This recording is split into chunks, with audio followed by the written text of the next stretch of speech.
हर प्रार्थना में आवाज नहीं होती, कुछ प्रार्थनाएं बिना शब्दों की भी होती है और फिर भी स्वर्ग का परमेश्वर उन्हें सुनता है।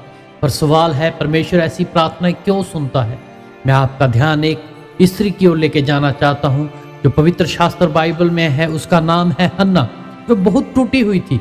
उसका जीवन तानों से भरा हुआ था, उसकी कोख बंद थी, उसका दिल दर्द से भरा हुआ था, लेकिन फिर भी वो प्रार्थना करने गई और उसकी प्रार्थना सभी प्रार्थनाओं से अलग प्रार्थना थी। पहला शमूएल अध्याय 1:13 जब हम पढ़ते हैं, वहां पे बताया गया है कि उसकी आवाज जो है बिल्कुल नहीं सुनाई देती थी, लेकिन उसके होंठ हिल रहे थे। हिब्रू में इस प्रकार बताया गया है, बेकोलाह लो यिशामेया, कि उसकी आवाज जो है वो बिल्कुल नहीं सुनाई दे रही। रक सफातेहा ना ओत, सिर्फ उसके होंठ जो है वो थरथरा रहे हैं, हिल रहे हैं। आज मैं आपको बताना चाहता हूं परमेश्वर ने हन्ना की प्रार्थना क्यों सुनी। इसके 3 कारण हैं। पहला कारण है क्योंकि वो सच्चे दिल से प्रार्थना कर रही थी। पहला शमूएल अध्याय 1:15 में इस प्रकार वो कहती है कि मैंने अपना हृदय, अपना मन यहोवा के सामने उंडेल दिया है। मैं बताना चाहता हूं परमेश्वर शब्द नहीं, उड़ला हुआ दिल, हमारा टूटा हुआ हृदय, परमेश्वर हृदय के समर्पण को सुनता है। दूसरा कारण था क्योंकि वो परमेश्वर को नहीं भूली। उसकी परिस्थितियां विपरीत थी, फिर भी वो परमेश्वर के भवन में आई।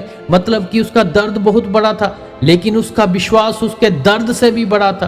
तीसरा कारण था क्योंकि उसकी प्रार्थना में समर्पण था। पहला शमूएल अध्याय 1:11 बताता है, वो कहती है, यदि तू मुझे पुत्र दे तो मैं उसे यहोवा को समर्पित कर दूंगी। ये केवल परमेश्वर से मांग ही नहीं थी, ये अर्पण था। इंसान उसकी आवाज को नहीं सुन पा रहा था, लेकिन परमेश्वर उसके दिल की व्यथा को सुन रहा था। और अगर आज हमारे पास शब्द नहीं है और हमारा दिल जो है वो भरा हुआ है, तो याद रखो परमेश्वर हमारे शब्द नहीं, हमारे बोझ को सुनता है। परमेश्वर हमारी आवाज नहीं, हमारे टूटे हुए दिल को सुनता है।